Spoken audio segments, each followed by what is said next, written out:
We have feelings. And the gift of feelings is unique. God has feelings. The Bible says, and the Lord was angry with wrath, which means anger with fire. God has feelings. God has feelings. And we need feelings. Faith and feelings are not necessarily at odds with each other. We were created to be a feeling species. If we had no feelings, we'd have no love. And then how could God ask us to love him with all our heart and our mind and our soul if we couldn't feel anything? Our feelings are a gift to us.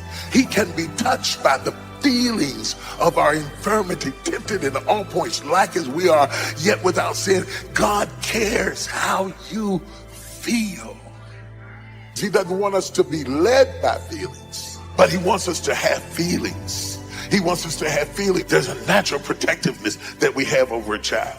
You can take the teeny bitsiest woman in this room and mess with her kid, and she will turn into a serial killer. I would rather fight any dude in the room right now than to fight an angry mama. God equipped a mama with feelings. Mama will pull your teeth out of your gums and say, don't go near my child again. God gives us those feelings and those instincts so that we might be protective, and so that we might be corrective, and so that we might have empathy. These feelings cause children to feel loved and to feel safe and to feel nurtured. But those feelings, as many wonderful things as they do, can also do negative things. We can get hurt in our feelings. We can get disappointed in our feelings. We can be forsaken in our feelings. We can get bruised in our feelings. We can be rejected in our feelings and not even show anybody. If you break your leg, you can see a broken leg. You can't see a feeling. If you break your arm, you can see a broken arm. A broken heart cannot be seen. And it is impossible to treat. There is no prescription for a broken heart. There is no prescription for a disappointed child who was not raised by their parents. There are feelings that we have to manage in order to be successful. You have to manage money. You have to budget your feelings. You have to control your feelings, because if you listen at your feelings, you'll make snap decisions that you later regret. Never make permanent decisions over temporary circumstances. Because in a temporary moment of passion, you can make a permanent decision that you live to regret. Feelings must be managed. He became a living soul means that he had a place to warehouse his feelings, so that your feelings are sheltered in your soulish man, not exhibited in your body. And so if you are wounded in your feelings, you can hide it and nobody can see it and nobody can know it, and you can smile and say, good morning. And nobody's ever the wiser to the fact that you have a broken heart, that you have a broken marriage, that you wonder why your mother didn't raise you, or why she treated your sister better than she treated you. Most people go, I ain't finna try that. What got me to this position is I went ahead on and tried it. I didn't even have the ability, and I still have struggled. I'm holding, but I ain't holding by myself. See, you keep going to church and you keep memorizing these scriptures, but you got to put them to application. Why you keep bringing up the failure? You can have a life. What I don't do is I don't put myself in Bible verses that ain't got nothing to do with me. Some of y'all always want to plug yourself into all the scriptures. Some of them scriptures is for people that don't do certain things. Then this is the result. You ain't got to plug yourself in there. The poor will always be with you. It don't say the poor will always be with you, Steve. Why am I putting myself in that Bible verse? He talking about if you don't believe in your heart and don't doubt. He talking about if you have faith without works is dead. Don't put yourself in there. But if you want to justify why you poor, then you whoops that one out. But wherever you live, get plugged into a good Bible-based church. Here's the key. Don't compare that church to this church. Your pastor may not be as good looking as me. I don't know why I say that, but that's okay. The blessing is in the obedience of assembling together. It goes on to say, as the matter of some is. That means some used to be plugged in. Some used to make God a priority. They used to be faithful. giving, serving, attending, but they got distracted. They got busy. What they're really saying is, I can fly solo. I can do life on my own. The problem with not having a community of faith is you get out from under protection. When you're with a body of believers, you not only have people watching over you, but God covers you. He puts a hedge of protection that will make it more difficult to get off course. A man I know, he and his family, when I was growing up, they were some of our main leaders here at Lakewood, really great people, and I was friends with his children. But he got distracted. He decided he didn't need a community of faith. He's going to fly solo. He's going to live isolated. Nobody to watch after him. He ended up losing his marriage. He turned to alcohol. He went way downhill, and now none of his children will have anything to do with him. I thought about how different his life would be if he would have just stayed connected. If he would have continued that commitment to make God a priority. Being here each week, serving with others. When you're in the house of the Lord, there is a protection that God puts on you. There are battles that you won't have to fight. Temptations you won't have to deal with. Struggles you won't have to go through because you're connected, you're plugged in, you're honoring God. I can't think of a better gift to give your children than to raise them in the house of the Lord. Some people won't understand, why are you getting up early on your day off to not just go to church? You go early to serve. You stay late to help others. What's wrong with you? They don't realize that's not only refueling you, but the scripture says when you're planted in the house of the Lord, you will flourish.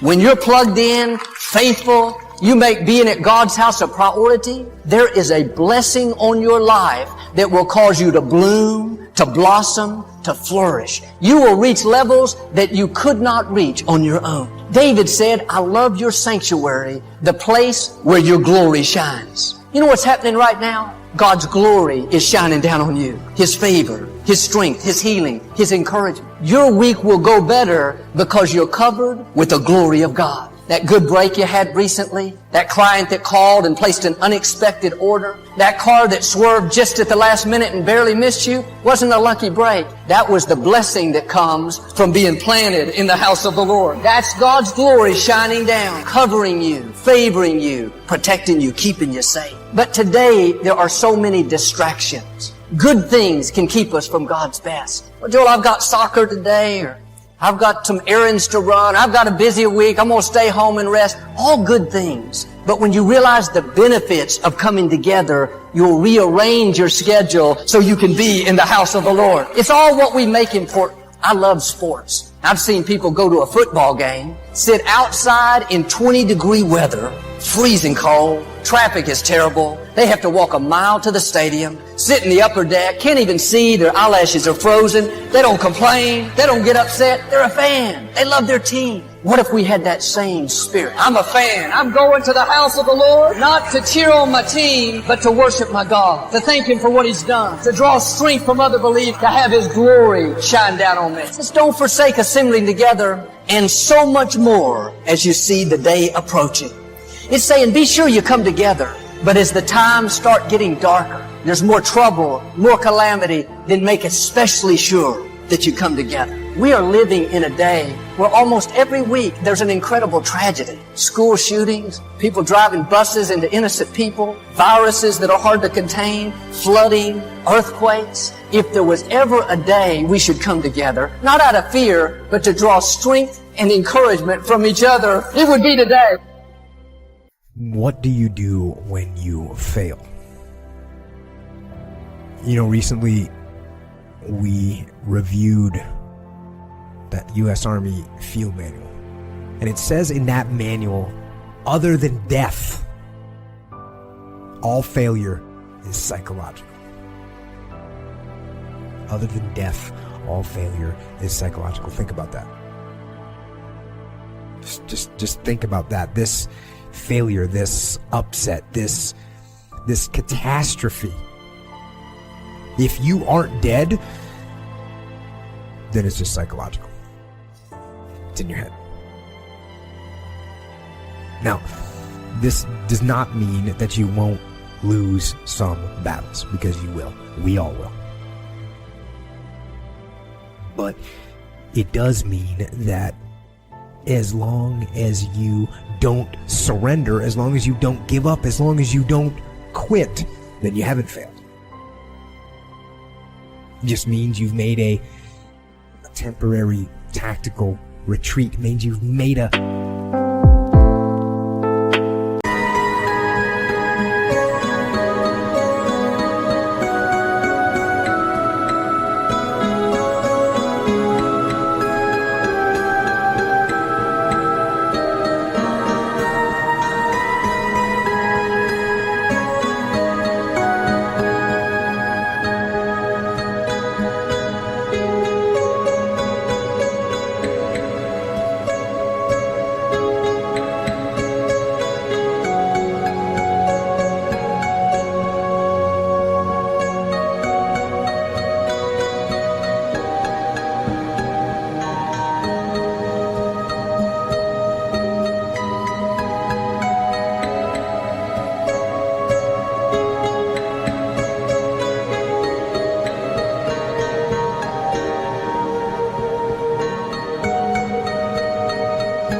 brief withdraw so that you can regroup, re-attack. So, as far as I'm concerned, if you get beat, unless you're dead, you are not defeated. You have not failed. What you've done is you've learned. You've gained experience. And you're still alive. And you have memories to make. So get up and go get after it.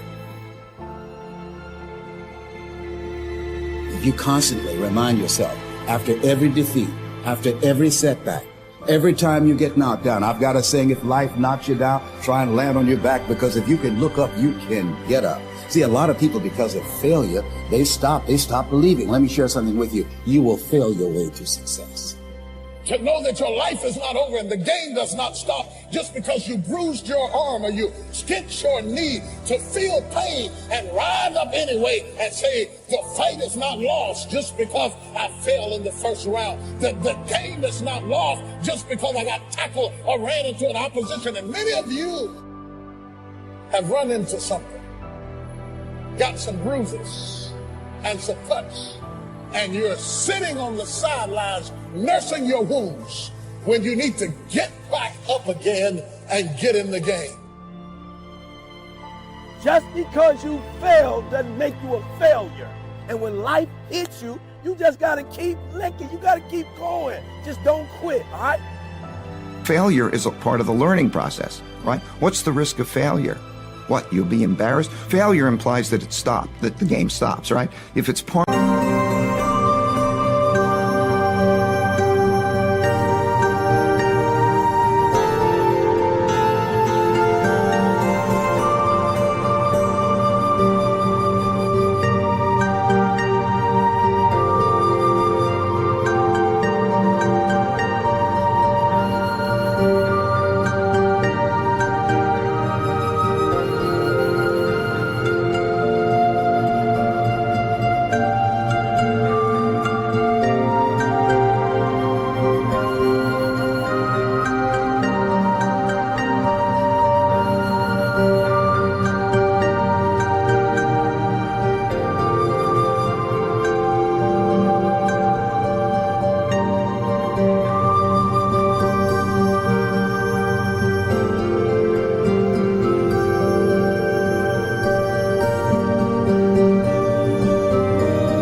you're failing and then you learn, then that learning is part of the moving forward, right? So that is what the process is like. Fail, learn, move forward, and constantly do that because you're cutting edge.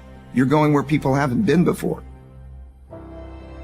To get past it, you gotta go through it. You can't go around your failure. You can't go over your failure. You can't go under your failure. You need to grieve the failure. Grief is the way we get through the failure, and grief is the way we learn the lessons. Success is merely the hangover of failure. And that failure is an essential ingredient in creating a learning atmosphere for you, so that you can accrue those learnings, those small incremental steps of failure, and collect enough learning so that you can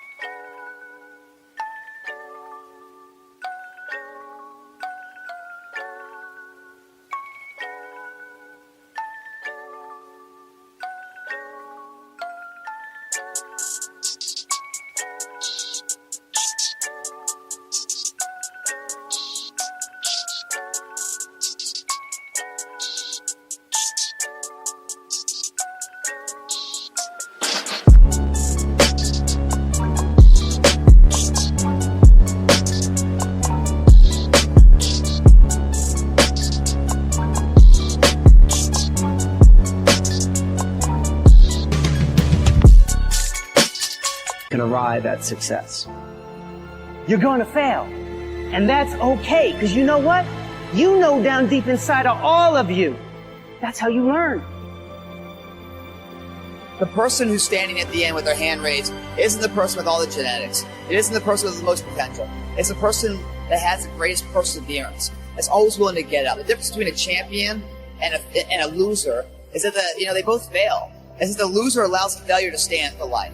With a champion, even though he gets knocked on his ass, finds the fortitude to stand back up, reface that endeavor until it becomes his favorite, until he wins. That's the difference. Champions get back up and do it again. If you win success right off the bat, you don't learn anything. Your real truth in learning is a failure. And when you go after an endeavor, you fall on your ass and you fail. And then you get back up and you reface it, and then you become successful, that's a sweet victory right there. So all these things in life, even the failures, create who you are today. So therefore you can apply what you've learned in the past to make the best judgment in the future course of action. And it doesn't matter if you win or lose it. It really doesn't. It doesn't matter if you apply and you go for it, When you go out there and you try it yourself and you fall flat on your face, that's where you learn it the most. Because the next time when you fall, you learn to catch yourself. And that's the lesson you never forget. We all get knocked down in every aspect of life. Life will knock us down, but we can choose, matter or not, to get back up.